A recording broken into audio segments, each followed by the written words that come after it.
In my Emberfest and EmberConf talks, I showed that we could use functions as components if we invoke the function and then return the component content. Now here I'm demonstrating that on line 19 with the let, and then invoking the returned component immediately afterwards. This isn't ideal because no one wants to have 3 lines to invoke their components, but we can get around that by creating a component manager to do it for us.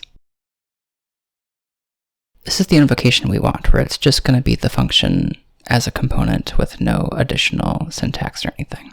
Though, as a reminder, I am going to keep the old way in a comment up above, just so we don't lose sight of what we're abstracting away. On the right, you'll see a bunch of building and errors. That's because the example is not yet complete, and it is kind of aggressive about when to start re-rendering. So we'll start with calling setComponentManager. And here I write that the owner is normally passed, but we can't actually use it in function-based components, so it's been omitted. Later on, you'll see that that's not the case. The second argument to setComponentManager is what the manager system attaches to. So in the templating system or the Glimmer VM encounters something of the type function, it'll know which manager to use, which will instruct the VM how to create the component, how to destroy it, that kind of stuff. So capabilities is a way of telling the manager system what all is needed and what this manager can do. It is a way of kind of having the features of inheritance without actually using inheritance. So the VM is going to look at capabilities rather than fixed known properties on some superclass, for example. All right, we can't update each time we call the function because we don't want to rerun the function every time an argument changes. We need that state to persist across updates to local state, arguments, etc. So we're going to say that we don't have an update hook. And this is in part what fine-grained reactivity is for. When we have properties or like cells which have reactive properties on them, they themselves can lazily evaluate rather than requiring their parent object to maintain their reactivity. Now, setting destructor true is important because we can create things that have lifetime, and when we destroy the component, we want to make sure that those things with lifetime are also destroyed. These can be resources, observers, or anything that needs cleanup when we unmount the component.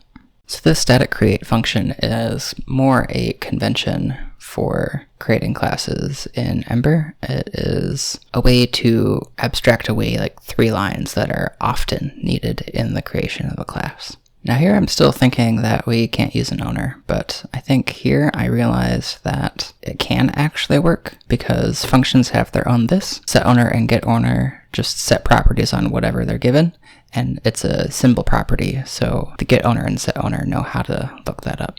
So now I can delete that comment because we can pass the owner, and the static create method is abstracting away those 3 lines. So now there are 3 things that we're going to need to implement in this component manager.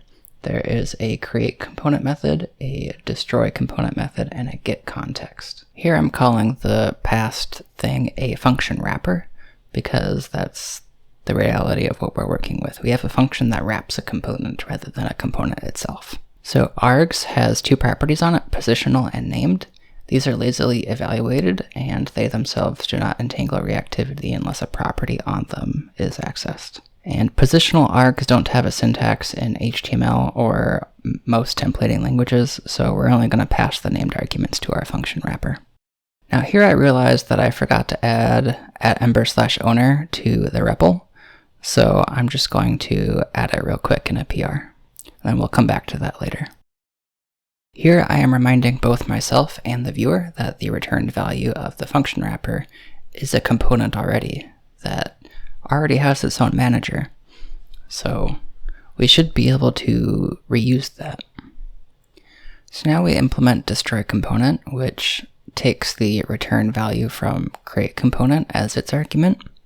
And because we need to associate destruction between the function we're invoking and the component that we're about to invoke, we need to make sure that each function that we're invoking has its own identity. So I'm going to clone it using the bind method. This also makes sure that we don't have any inherited this identity from elsewhere. So by calling setOwner on the local function, this means that inside someone's function component, they can now use getOwner to get access to all of the services and anything else on the container. Here I was just checking CI to see how far along my update is. Wanted to make sure that I go through all the proper CI steps rather than shipping directly to production right away. Now, I probably could have done this more ergonomically, but this is the way that made sense at the time, having to associate the destruction of the component with the destruction of the containing function. Since the component is going to be what is actually destroyed, the associate destroyable child will make sure the function gets cleaned up for us. And I always forget the order that associate destroyable child takes argument, so I gotta look it up. What I would have done differently here is, instead of returning component on 52, return an object that contains component and the local function, so that destroy component receives that object of things, and line 56 where it calls destroy the function itself, so that way the associate destroyable child relationship isn't backwards. I guess this is just what happens when I'm like recording and have fake pressure put on myself. I'm going to delete the update hook because that is false by default. So it'll just save some lines in our code. Now checking CI here, I see that lints were red, but that's no problem because it wasn't blocking the release. So now Ember owner is working, but I see that we have an error for get context. And that is because on the component manager I forgot to implement it, and it's one of the required methods. Get context is what tells the component manager what to provide to the template. So for example, in the Glimmers component manager, get context will return a component instance, the this of the component instance. Now here I'm realizing that just returning the component isn't enough because this isn't actually the component, it's the definition of the component. If it's a class component, it'll be an uninvoked class. So we need to define a template that knows what to do with this reference. And this template will basically do the exact same thing we did before with let. Now here I'm realizing that Ember CLI HTML bars isn't available in the REPL, and it kind of can't be. So I'm going to need to move out of the REPL and into a real Ember project. Ember CLI HTML bars is actually some build time logic, and Ember CLI HTML bars doesn't make it all the way into the runtime build. I think it's kind of funny that in a runtime compiler, like this whole REPL is a runtime compiler, it is not immediately available to itself. There's an abstraction that can be used from Ember REPL, but it's too high level for what was needed there. So for now, I'm going to move to StackBlitz, and StackBlitz just allows me to stay in the browser and have a full node environment. And the node environment just runs locally, so there's no worry about desync issues as you maybe would have with Code Sandbox. So while we're waiting for dependencies to install, I'm just deleting all the folders we don't need. I'm just going to copy the whole manager into a new file within the StackBlitz project. This will allow me to actually import HBS from Ember CLI HTML bars and create a template that I can use to associate with the component manager. Now this is setting the template for every function.prototype. So if you try to render a function via angle bracket syntax, it'll use this whole setup. And we need to change get context to have properties so that we can access them within the template. Now this project is using Vite, which is in early alpha right now for Ember. So there are some live reload issues that I'm kind of working around by refreshing the page. This is being actively worked on, so there's no need to worry about how stable the Vite support is right now. It's definitely not production ready, but it's being worked on. I'm just deleting all the files from the Polaris starter because we don't need them. Now, something to note is that StackBlitz doesn't have support for installing extensions from the VS Code Marketplace, so the highlighting here isn't enabled. There are some people looking into getting the extensions ported to OpenPhysics. Now here I see that there's an error, which I thought was in my component manager. Well, because of the console log, I see that it's the page title helper. And this is one of the reasons why using function components is going to be really tricky today, is because we still have support for curly brace component invocation, which implementing this directly conflicts with, because we use curly braces to invoke helpers. And when you bind both a helper manager to function.prototype and a component manager to function.prototype, you have a conflict there. So in order for this to become production ready, we are going to need to deprecate and remove curly brace component invocation. Now here I'm just setting up an example of what sorts of functions we can use with this new component manager to demonstrate reactivity, just to prove that it works.